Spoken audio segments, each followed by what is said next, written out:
Section 4.6, Counting. We'll start off with an example. If you have 3 children, how many different boy-girl combinations are possible? Well, we could start off by looking at the first child and consider how many different ways are there to have a first child. Meaning, we can have a boy or a girl. So there are 2 ways to have our first child. What about the second child? Of course, there's 2 ways to have that child. And again, the third child, there are 2 ways to have that child. If we multiply all those together, we get 8. And if you remember from our sample space of either coin flipping or having 3 children, you'll remember that there are 8 different simple events in our sample space. If you flip a quarter 5 times and roll a die twice, how many different combinations are possible? So in other words, we could get a tail, tail, head, head, tail, a 3, and a 6. That would be one combination. Well, for the coin flip, there are 2 possibilities, a head or a tail. For the second coin flip, there are also 2 possibilities. For the third, the fourth, and the 5th coin flip, there's 2 possibilities. And now for the die, for the first roll, there are 6 possibilities. And again, for the die, for the second roll, there are 6 possibilities. But again, we can just multiply all these together, and we find that there are 1,152 different possible combinations that could come up. If you flip a quarter 2 times, roll a die, flip a quarter 2 times, roll a die again, and then flip a quarter 1 more time, how many different combinations are possible? Well, this is actually very similar to the previous problem. We're just doing things in a different order. So there's 2 ways for the quarter to flip. There are 6 ways for the die to roll. We're going to flip a quarter 2 more times, then roll the die, so there are 6 ways for that to come up. Flip a quarter 1 more time, there are 2 ways for that to come up. So if we multiply all these together, again, there are still 1,152 possible combinations. This shouldn't be a surprise that it's the same as the previous experiment because we just did things in a different order. If you flip a quarter 2 times, roll a die, and pull a card from a deck of cards, keeping in mind that a deck of cards has 52 cards in it, there are 2 ways for the first quarter to come up, 2 ways for the second quarter to come up, 6 ways for the die to come up, and then there are 52 different possibilities for the deck of cards, for a card to come out of a deck of cards. That totals multiplies out to 1,248 different possible combinations. So let's talk about some counting rules.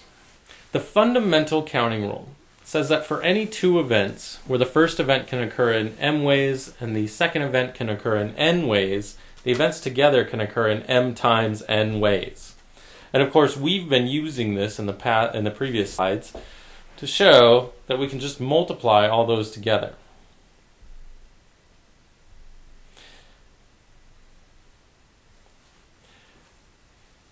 So to put this into some perspective, how easy is it to randomly guess someone's social security number? To answer this, let's first consider how many different possible social security numbers are there. And if, as an example, a social security number would look like this, 9 digits. Well, if you think about the ways we could choose the first digit, there are 10. 0, 1, 2, 3, 4, 5, 6, 7, 8, and 9. There are 10 ways to choose the second digit. 10 ways to choose the third, the fourth, the fifth, the sixth, the seventh, the eighth, and the ninth. So to multiply all those together, we just have to consider 10 to the ninth, which is 1 followed by 9 zeros. There are a lot of different possible social security numbers. So if we're asking how easy is it to randomly guess someone's social security number, the question might be restated as what is the probability of choosing randomly guessing my social security number? Well, the probability of that would be, since I only have 1 social security number, I would put 1 is the number of simple events that would occur in it would give my social security number, and there are 1 billion possible combinations, so the probability is very, very, very small that somebody would randomly guess my social security number. How many different license plate number combinations are there with this pattern? So keep in mind, no matter what number of combinations we come up with, California has used different patterns in the past. So there are actually more combinations because of the different patterns we could use.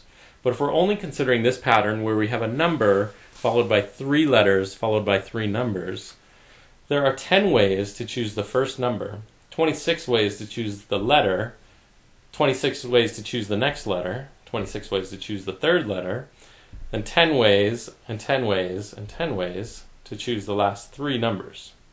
So multiplying all these together, we get 175,760,000. Now, that is plenty for the state of California, even considering that some people have multiple cars. But if we wanted to increase the number of license plates we could issue, we could just change one of the numbers into a letter, in which case now we have a similar calculation, except the last 10 we're now multiplying 26. And this gives us 456,976,000. So almost 3 times as many.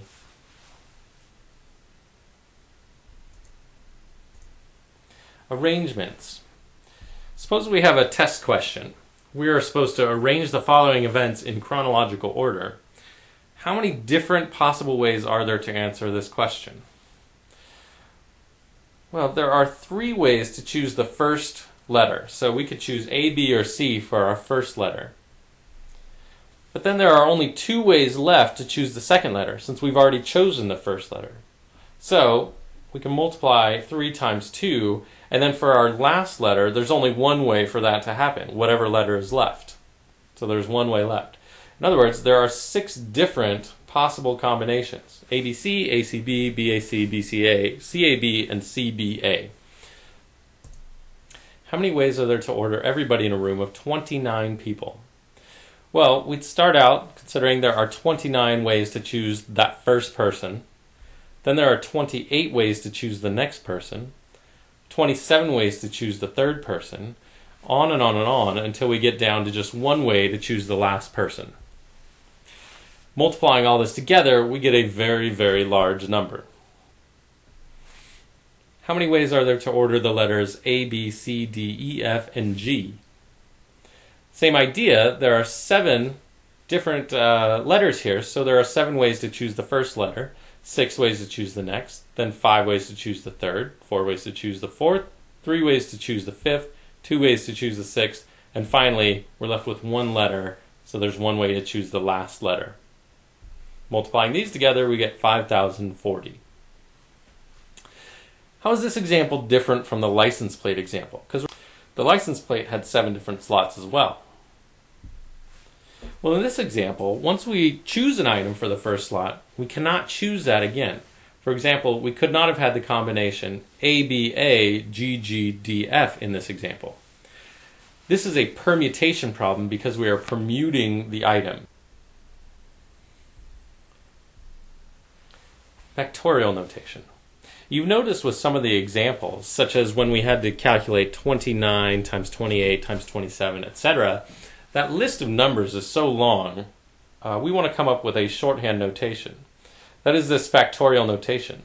So if I want to describe the idea of 3 times 2 times 1, I'm going to use the highest number that I have here and put an exclamation point after it. This tells me, we read this as 3 factorial, and it tells me that I want to multiply 3 times every number below it.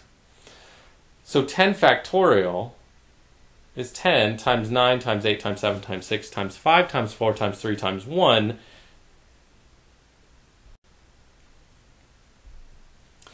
So our second counting rule is the factorial rule.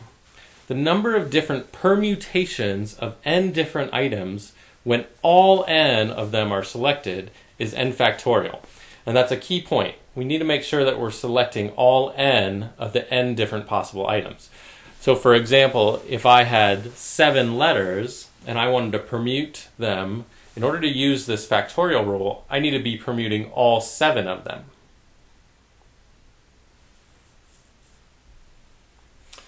If you're running errands and you have to stop at 7 different places, how many different choices do you have when deciding where to go first, second, third, etc.? Well, there are 7 ways to choose the first place, 6 ways to choose the next, etc., etc. So we could just use the factorial, 7 factorial, to get 5040. How many ways are there to order the cards in a full deck? Well, since there are 52 cards, we just have to consider 52 factorial. This is a very large number, so we say it's approximately 8 with 67 zeros after it. We won't go into scientific notation, but suffice it to say that this is a very large number. If you have 5 items and you want to choose 3, how many ways can you pick 3? Well, there's an important question we have to ask ourselves here. Do we care about the order of the items? In some cases we do, and in some cases we don't, and it turns out that will affect how we answer a question like this. Counting rules.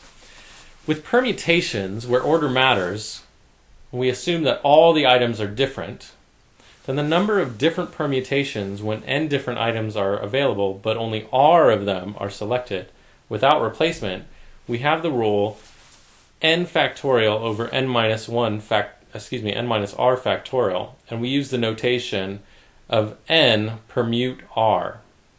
So let's look at an example.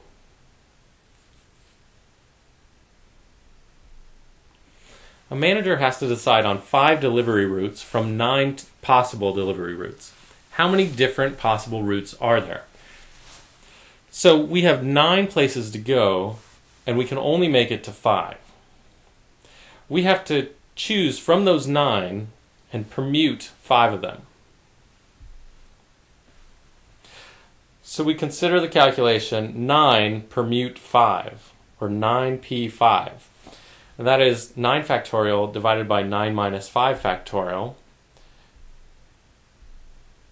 which comes to 15,120. So there are 15,120 different ways that this manager can decide to deliver 5 to 5 routes.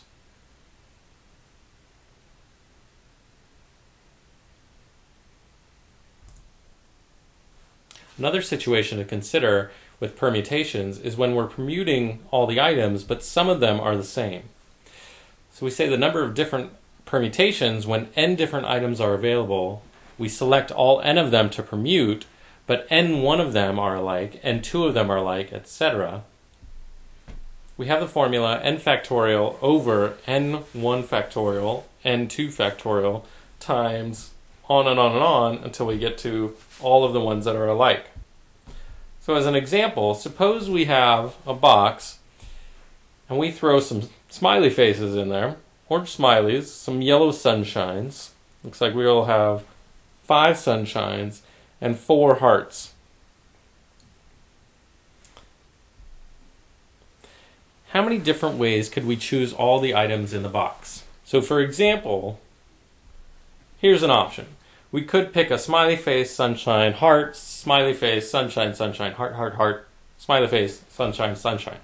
So how many different ways could we choose all these? Well, let me just point out that if we pick the sunshine, if this first sunshine came out as our first sunshine here in order, that would be the same thing as if we picked another sunshine as our second item. So in other words, we could permute all these different sunshines and we'd have the same exact sequence of items. So using our formula we saw in the last slide, we take 12 factorial because there are 12 items in the box and we're permuting all 12 of them. We divide by 3 factorial because there are 3 smiley faces, multiplied times 5 factorial because there are 3 sunshines, and multiply that by 4 factorial because there are 4 hearts. And this gets us 27,720 ways that we could pick each item from the box. We also need to consider a situation where order doesn't matter. So if we have 10 people available and we need to choose 7 for a clinical trial, how many different groups of 7 could you find? And it doesn't matter what order we choose these 7 people. We just need any group of 7 people at 10. So when order doesn't matter, we have another formula, and we read this as n choose r, where there are n people available and we're choosing r, and r doesn't matter. Order doesn't matter. So that is n factorial divided by n minus r factorial times r factorial. So if we have n different items available, r of them are chosen, and order doesn't matter, we use the n choose r formula. So as an example, if we have the 10 people and we need to choose 7 for a clinical trial, how many different groups of 7 could we find? Well, this is a 10 choose 7 problem. So we find 10 factorial divided by 10 minus 7 factorial times 7 factorial gets us 120.